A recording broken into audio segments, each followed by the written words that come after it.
Welcome to Fulk It, episode 9. We are here with John Stasko, professor at Georgia Institute of Technology, an amazing school. Happy to have you here, John. Thanks for having me on, Mike. It has been a long time since we've talked. I used to go to the school a long time ago. You were my advisor, and I am really happy that you joined. But I heard some news that you are retiring. Yes, actually not retiring, retired. Officially. Uh, Formally, as of August 1, after 36 years here on the faculty. And Yeah, I'm now what's called Professor Emeritus. Um, so I'm still going to be hanging out. I'm actually in my school office still a little bit and doing a couple things. I just don't get paid for anything. So, a lot of Are stuff in my life. Yeah. are you teaching any classes? No, so I won't be teaching. I have one PhD student who's still not quite done. He'll be finishing this year. So, in fact, I just had a meeting with him, and yeah, don't have to go to committees, things like that. So, not too much, but just keep a toe or two in the water here. Yeah, that is perfect, actually. And I saw that Georgia Tech has a huge football game coming up this week against Yep, Colorado. So season opener against Coach Prime out in Boulder. Uh, yeah, it's in Boulder. So are you going to get to go to like the football events? Oh, heck, I hardly ever went to them. So as Yeah. faculty, we didn't get a great deal or anything like that. So, I only went to a handful of games over all those years. I was more of a TV fan of the team. So, yeah. Yeah. I think that's how I was there too. I went as an undergrad when some of the Virginia games. Hmm. That was because I was in the dorm right across from the stadium. Yeah, yeah. It's So set it's up, but easier. yeah, faculty not exactly, number one fans for. So, Well, I am super excited to have you here because this whole Fulk It concept was I'm out of work. I oh my now. I need to stay sharp. And Uh, the things that interest me a lot are information, environment, especially online, but just in general, mhm. protecting our brains, protecting kids' brains. Like, I've got a senior in high school now, and I see the struggles. So when I was employed, I couldn't really say a lot, So now I'm free. Like this is Mike Unchained again, and we get to say "Fulk It." Hmm. So I'm happy to talk about anything that you want. We can go any direction. There are no rules. I try to Okay. opposite of Joe Rogan. That's my only kind of thing that I kind of keep in mind. We want to fact check and make sure we're saying the right thing. Hmm.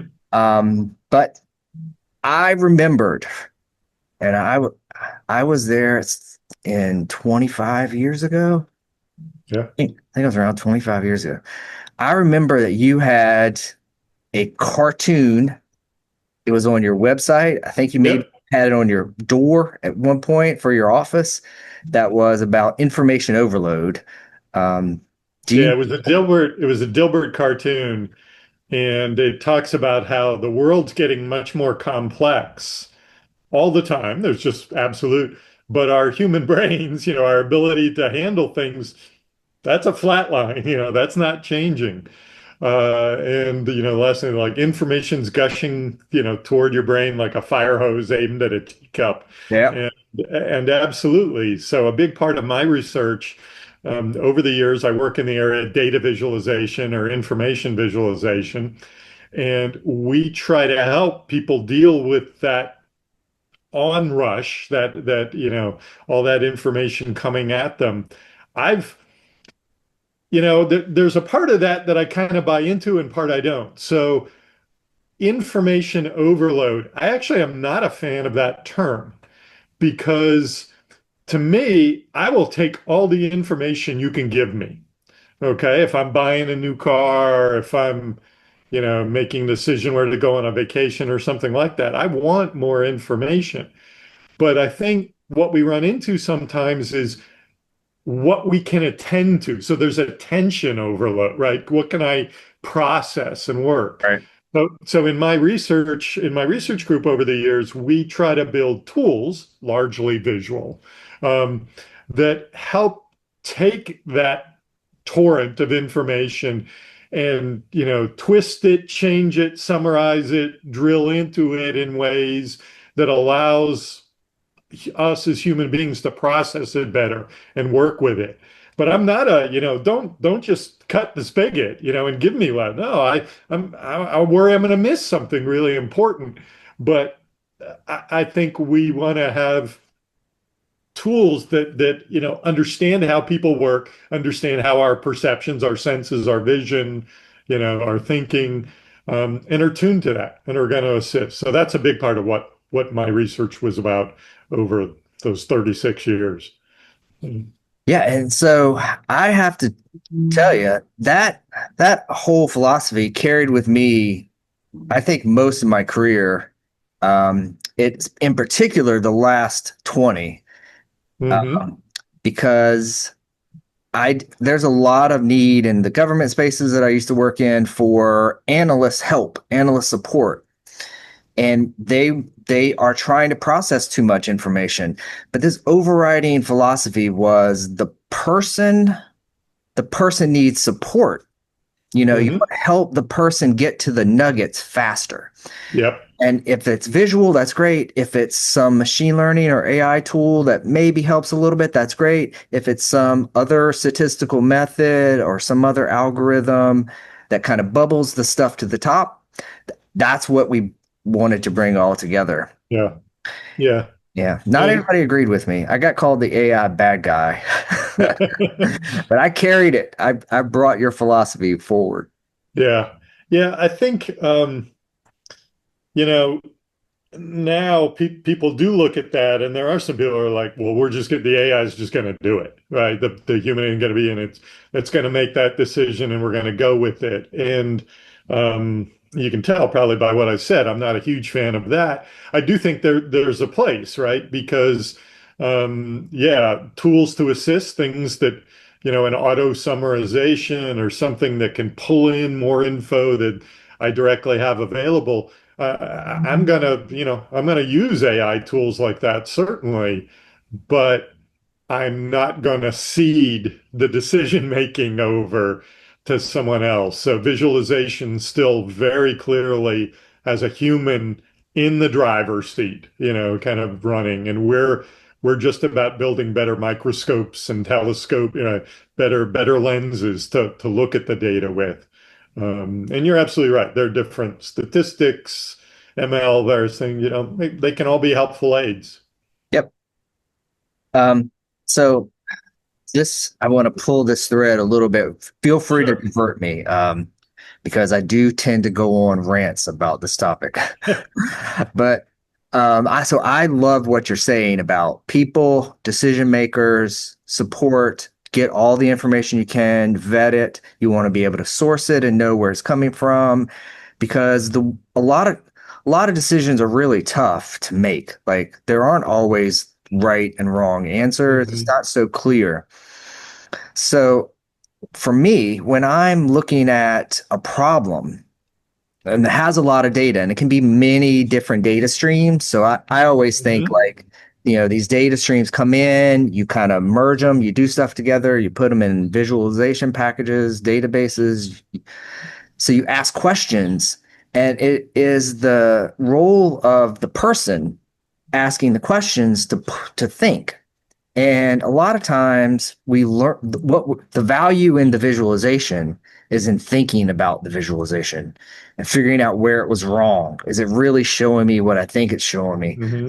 And similar to coding, right? Like, so the value in programming a lot of times is you are getting down to this very detailed logic instruction, and you can ask questions to the subject matter experts. Hey, is your definition of this right? Because in this one weird case, I found it doesn't exactly work. What do you want me to do in that weird case?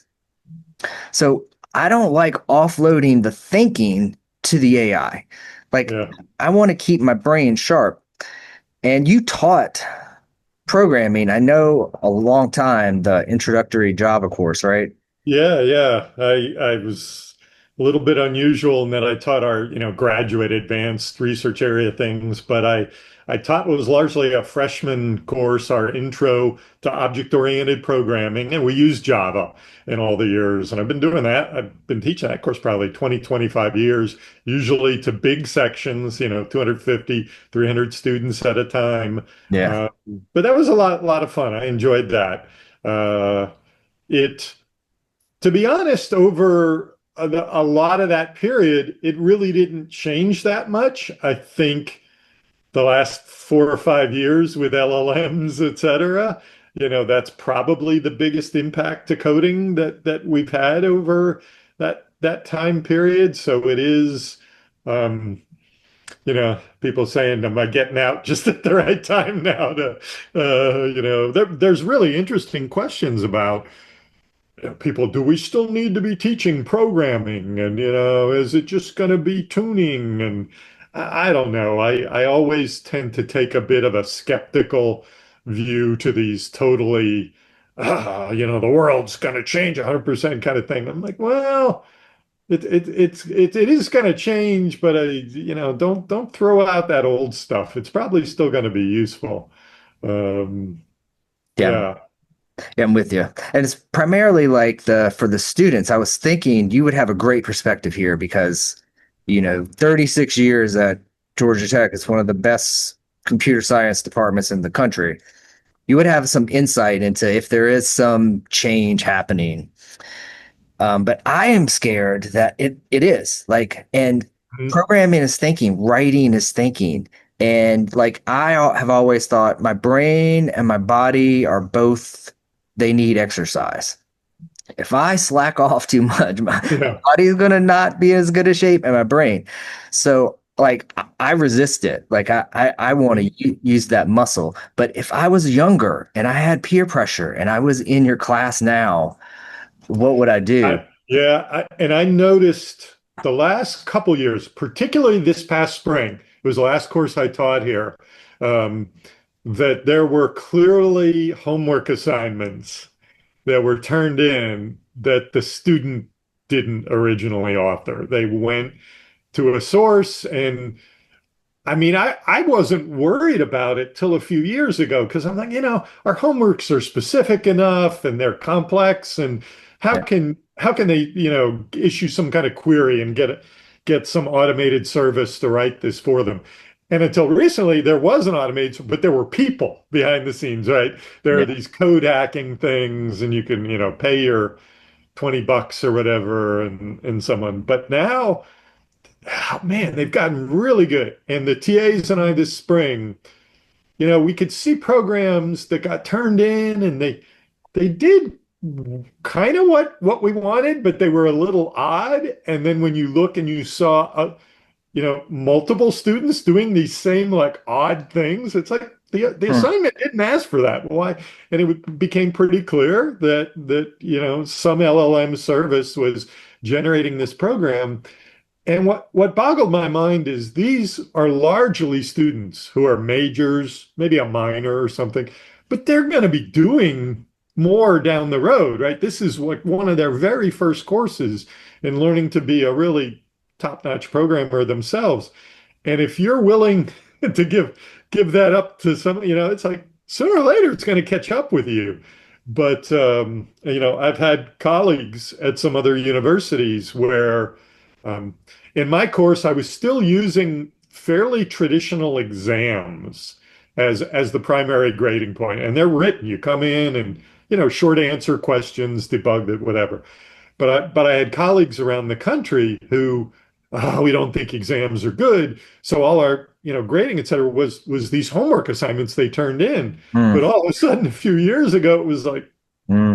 they can get it for free just by asking some service. So it's really hitting. I mean, and we're nowhere near like English professors and people, Oh, writing I essays. know. So I don't know No. how they're kind of dealing with it all, but I think it really has start to hit kind of fundamental CS education in ways. And there's good arguments that we ought to a lot of professional programmers aren't, they're going to be using services, they're going to be tuning this and that. So I think we ought to start teaching some about how to use those tools better.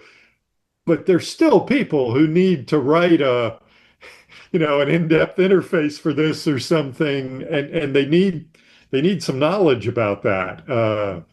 Yep, Yeah. I So, agree. So I'll tell you a story because I told part of the story in one of the other podcasts. mhm. I forget which one, but I needed some work. And, I got recruited off of LinkedIn for something that at first I thought was one of the scams. Like, because there's a ton of scams. I get, hey, Mike, you can work from home by doing these Amazon reviews. But it was actually a real one. It was an AI company, and there were two of them. I ended up talking to two. And this one in particular, they recruited people who were experts in something. And for me, they picked, it was like the CS version with the database engineering stuff. They wanted me to write questions that had never been seen before so they could test their Yep. models on how well they would do. And this was what they were telling me, but I've seen enough evidence that I don't think these models really do the reasoning steps. They're like everything is what is in their training data. So if they had not seen something that my question that I wrote anywhere in their training data, it wasn't going to reason its way through my question. So I signed up. I did, I don't know, 40 or 50 of them. They gave Hmm. $45 an hour, $50 an hour, something like that. And I just churned through as many as I could. So none of them, they got none of my questions. And they paid me, like, but when I'm running and testing, like their LLM is not, doesn't get my questions. Hmm. And then somebody else goes and evaluates them after to make sure that they're legit, like a person got paid a little bit less money to go evaluate these questions. 3 days ago, they reached back out. They're doing it again. So I just signed up to try it again to see if they're any better. I just don't think they're any better. I think we've seen what LLMs can do. They, the stochastic output based on statistics of language, if they've seen it in their input training, you can get a reasonable looking output. But I think we're stuck. And my real feeling is there's this economic bubble and it's going to burst. I don't know what happens to the tools. I don't know what happens after that. It's just the promise was you could get rid of programmers and writers and people. I don't see Yeah, that. yeah. Yeah, it's an interesting question. I am not knowledgeable enough on the infrastructure, right? The science behind the LLMs and to what degree they can, if it hasn't been seen directly before, can they kind of, put together the argument? That's I have colleagues who work on that kind of thing, but not my area. Um, so I guess if that never gets kind of good enough, we just, they need the bigger knowledge base. So they do want, They you want know, more questions. more questions and things. We in my I said I have a one remaining PhD student finishing up. His name is Alex Bendek, and Alex has been working on can we use the LLMs as a kind of uh, data domain knowledge expert without having one. So you could imagine you have a visualization system and it's showing, data about US counties and education rates and income and all these demographics and stuff. And you could be looking at a viz of these different states, and you might see different colors. Man, you're like, why is that one county, purple when all the ones around it are green? And you have the data which has driven the viz, and that's all you know. And you would say, well, I don't know, but it's low in this value where the others are high. But we're looking at then can we go to the LLM and say, what's up? Why would this? And he's had really good kind of results with it saying, oh, well, it turns out that's the county where the big state university is. So demographically, it's quite different. And so it's high in the versus. So that's one way that we've been trying to use some of the LLM technology. If you don't have a domain expert about whatever the viz is showing, maybe we can patch some of that back in. Now, of course, all the worries are still there. It could hallucinate something, or it might tell you something that's not correct. But more and more over time, from us playing with, what it gives you back most of the time is pretty darn good, quite a lot. So, yeah, that's some of the recent research that my student Alex and I have been kind of looking at here. Yeah, it's interesting. I come up and hear about interesting stuff, ideas like this a lot, and it's so for me when I'm thinking about there's an economic side of this that's I think is bad, and then there's this we can make super intelligence thing that's bad. But all along there's some good uses, right? Like there's Hmm. interesting applications. And if people are aware of the limitations and build it into their workflow, you can do good things. Yeah. Yeah. Hmm. So it's interesting to me. The bad parts though are like your kids who don't learn the stuff that they need to learn, and then they still get good grades and they make it out. And poor teachers, especially like English teachers, professors, Yeah. you're fighting this battle against like a behemoth. Hmm. Um, But it's also to what degree is it, we're being, hey, in my day, we ran 3 miles uphill in the snow. And is it like, no, education, how we work and learn, it's fundamentally changing, right? It's the old, well, calculators. Oh, we can't, they need to, know how to do it. So, and I don't know where to fall on that. I mean, I'm a little bit, like you said, I'm a little cynical and I'm not, these things aren't going to do all these great things. So I still think kids and just anybody needs to we need to know the fundamentals and how to do things, but yeah, the world is changing some, and new skills are important. um I think, and there's a lot of bright people thinking about these issues. We have here, in computer science at Georgia Tech, a lot of faculty thinking about, right, these ethical sides of AI and issues. We do a big seminar in the fall, get together people from all over the world and talk about the questions. And I think it's important for universities not to just push the technology side, which is really our core, and come up with these new things, but also to be asking these kind of questions, right? Like, is it all good, or what are the bad things, and what can we do to try to circumvent more of those bad things happening? Yeah. yeah, I completely agree. I'm so glad you brought that up because like one of the things that drew me to grad school in general Hmm. was exploring the human computer connection. And I think we called it HCI, although the conference was CHI, Yeah. right? Human human There's a, computer interaction or computer human interaction. Yep. right. Hmm. And it's really always a human there to me. Like technology that doesn't support human in some way falls short. And so one of the great things that the department gave me was this perspective. And I ask these very same questions all the time. Like there should be an ethical framework that you're applying the technology to before it gets into hands of students and middle school students, high school students. They're subject to peer pressure. It's concerning to me that that took off so fast and Hmm. there wasn't this. And the university plays like this is exactly what I was thinking is universities can play a huge role here. Yes. Uh-huh. Because, I mean, if you're the company, you hope you have internal watchdogs and people questioning, but right, there's what's a company all about? Ultimately, making money, and the bottom line pressure can be very strong there. So I think it helps to have universities and our faculty can serve as these third party kind of watchdogs, or people just raising the questions, uh, Yep. and hopefully society isn't turning its back on that, but yeah, that's another topic for Yeah. some other things. Yeah.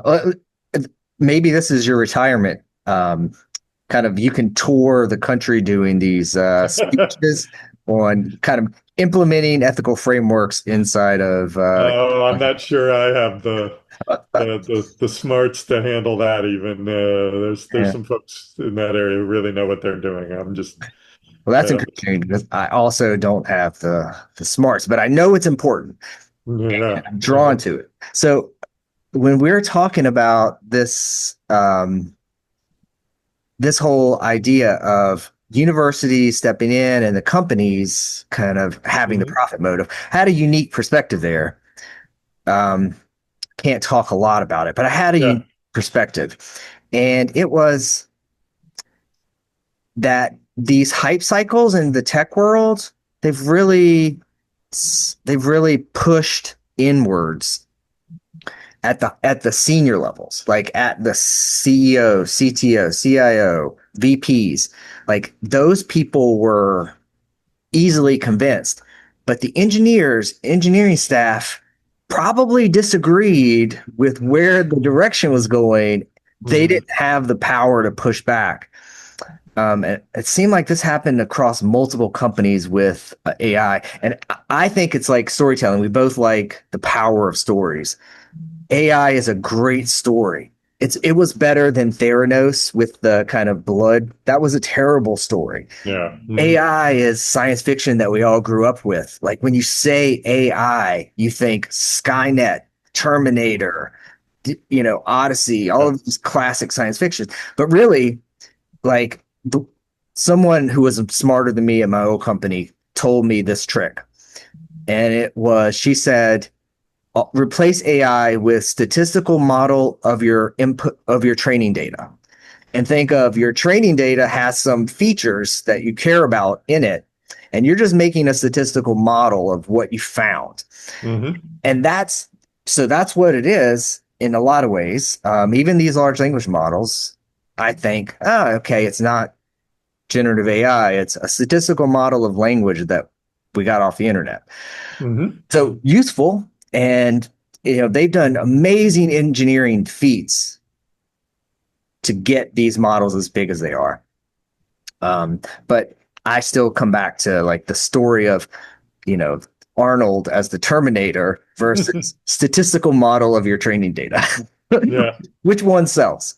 Mhm. Yep. I think it can be like you said, the CEOs. Yeah, a lot of times. Right. What do those folks care about, right? They want to be agents of change. They have to, there has to be something behind their name that they accomplished this or whatever. So shaking things up, doing it differently, um, even within universities, I may have seen in some leadership over the years and so on, where it's like we need to do it differently just for the sake of doing something differently. Well, are we sure that what we were doing before was bad? It was actually pretty good and changing off it. So I think there's some of that. And I think, as you said, the engineers are in the trenches and they really kind of often maybe know what's going on a little more there. But what you observe there in industry is not totally, sometimes it crops up here in academia as well. I believe it. There's Mhm. politics. There's politics probably in every organization. Yeah. Mhm. Yeah. So, um, the other thing that I wanted to talk about Sure. was just like, what are you thinking about for after retirement? Are you Do you have some big plans? Anything you're looking Uh, forward to? no, actually not particularly not on kind of the related to academia, my work job. So I don't, I'm not going to go do a startup or anything like that. I don't have any plans along those lines. Uh, I think, more on the personal side, my wife and I want to do some more travel. I think one of the best parts of my job over the years, we write papers and we go to conferences. So I've been able to do a lot of travel throughout the US and the world and see some really neat places and would like to do more of that. I'm a big golfer, so hoping to go out on the links a little more than I had been. Although now I have the opposite function where everything's my elbow, my hip hurts now, and my back, and I'm running into all of that. But in the short term here, just want to relax a little, maybe a little more travel, golf, and we'll see where things take us. Sounds good. I've got tips for some of those things. Because my journey when I hit 50 was this fitness thing, and I'm not 25 anymore for sure. I've got Yeah. knee arthritis. I had the worst sciatica for 9 months. I couldn't sit in a car for like longer than 10 Oh minutes. wow. I didn't I didn't publicize it. Like I didn't put it in my workout videos or anything, but my sciatica, the knee arthritis, I like twisted my ankle, high ankle sprain one time, and instead of it, Oh yeah. it was nah. So Absolutely. I've got this thing now where I call it just lay on the floor. I just lay on the floor flat on like the concrete in the garage and stretch. And then I move my hip and my ankle. I go twist side to side. And Hmm. it's the silliest little things, but like I roll my ankle around for about 5 or 10 minutes before I do anything. If I don't, it hurts. It's terrible. Yeah. So Mhm. I've got a couple of tips. Shoulder is tough though. Yeah. I don't. My shoulders have been okay. Yeah. Yeah. I've had some lower back, and right now it's my hip that's bothering me a little, but yeah, getting old, no fun. No fun, No, no fun. man. The hip one, you have to ask me about the hip one. I did come. Okay. I've got a couple of. It's easy. It's these little bands you put around your knee, Hmm. and then just some real easy stuff that fixed my hip. But the other thing, you had one of the best gardens in your backyard of all time. So I planted myself outside today for this. Uh-huh. Right behind me, avocado tree. Oh, that's awesome. Yeah, it's about 6 years old, I think, in a Uh-huh. pot. And I keep debating about trying to put it in the ground. The HOA says no fruit trees, but I'm thinking I can get away with it. I got 4 pineapples in pots. Oh, You nice. can't see, they're growing great. There's this fern plant that flowered that I didn't think it was ever going to flower, that pink right there. Yep. I've got a mango tree that I planted from the seed of my neighbor's mango tree, which is Oh, wow. completely illegal, but Fulk It. We planted it in the yard. A lime tree, an olive tree. So down here in Oh, yeah. Tampa, we are growing some exotic stuff. Yeah, well, we don't have fruit trees and things like that, but and my wife Christy deserves all the good. She's the one who really makes it all happen. But you would be surprised because what you saw, oh gosh, that was 25, 30 years ago. It's all kind of grown in some. So we Yeah. still have it. We still have our koi pond in the backyard, and yeah, both she and I enjoy kind of seeing some nice stuff outside and around the house. This is what AI cannot replace. Yep. Planting, cutting the grass, um, growing fruit trees. This is what I was actually going to talk to you about because my backup plan is orchards. So Ah, if you want to get in on one of these businesses okay. with me, we could plant some Atlanta can grow a lot of peaches, Yep. Uh-huh. um, as well as you're like I don't know what zone you're in now.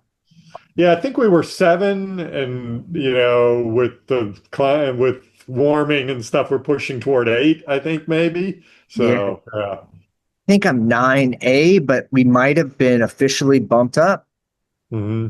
So we could grow a pretty good cross section. And these mangoes, I'm not kidding you. This My neighbor here, he got this hybrid mangoes, Florida hybrid, and they are like this big. Wow. Uh-huh. And last year we got a million of them. So he gave me a bunch, and I planted 3 seeds. All 3 of them came up, but they just don't do well in the pots. Hmm. The one in the ground is now like taller than I am.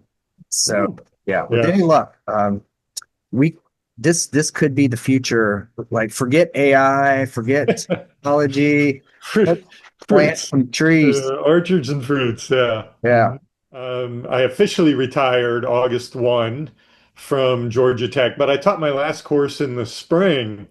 And some of my former students threw together kind of an informal get together for their old advisor in late July. I was doing there, and I was so excited. Some flew in from Seattle and Texas, drove in the Carolinas. And so Saturday afternoon, we were all set. But I chose that weekend to spend in the hospital. So I missed the entire thing.